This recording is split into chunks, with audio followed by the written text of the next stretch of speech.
For the past year, I battled how the founder of a charitably minded company like myself still hadn't figured out a way to support the thousands of people seeking asylum here in the US, or even just shed light on the issues they were facing at the border. So we donated 2,000 backpacks, one of the most requested items at the border, to an organization supporting asylum seekers in El Paso, Texas. I was then approached by filmmakers who invited me to El Paso to help tell a story about these border communities, and I jumped at the opportunity. And 2 days before I flew out, one of the deadliest mass shootings in modern history took place, with immigrants as the target.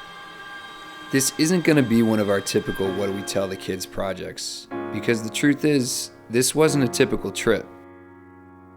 My 72 hours in El Paso was so intense, so overwhelming, and so raw that a super polished video about it all just didn't feel right.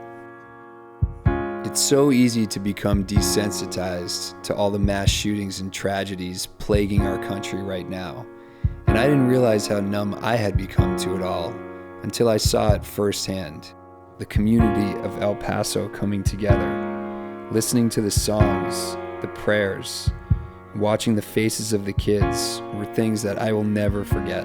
There was one little boy tightly hugging his mom while she sang and prayed, and I couldn't stop looking at him as he kept reminding me of my 5-year-old son. But my original intention for this trip was to understand and experience crossing the US-Mexico border in a charged city like El Paso, where the narrative around it felt scary and even dangerous.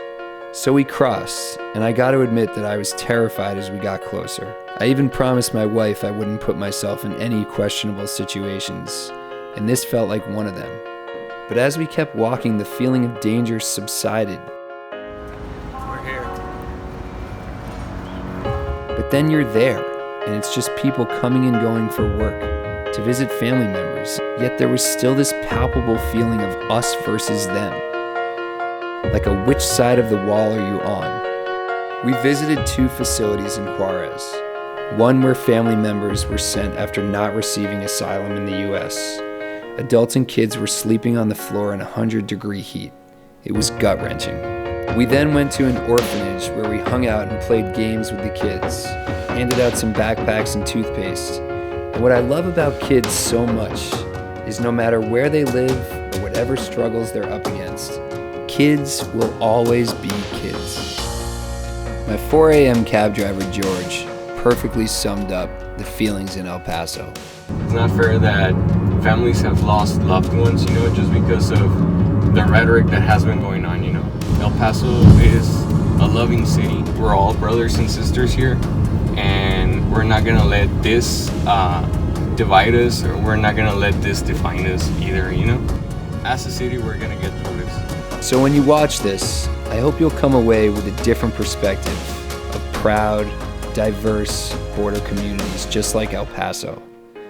I hope you'll look through a wall and simply see people with stories, just like you and I. And I hope you'll share that new perspective with the kids in your life.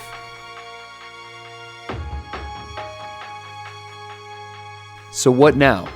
I'm asking fellow companies and business leaders to stand with us, pledging to utilize their resources and platforms to support organizations impacting these border communities and asylum seekers in the ways they need it most.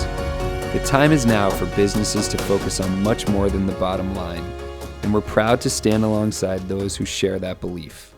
Sign our pledge at statebags.com.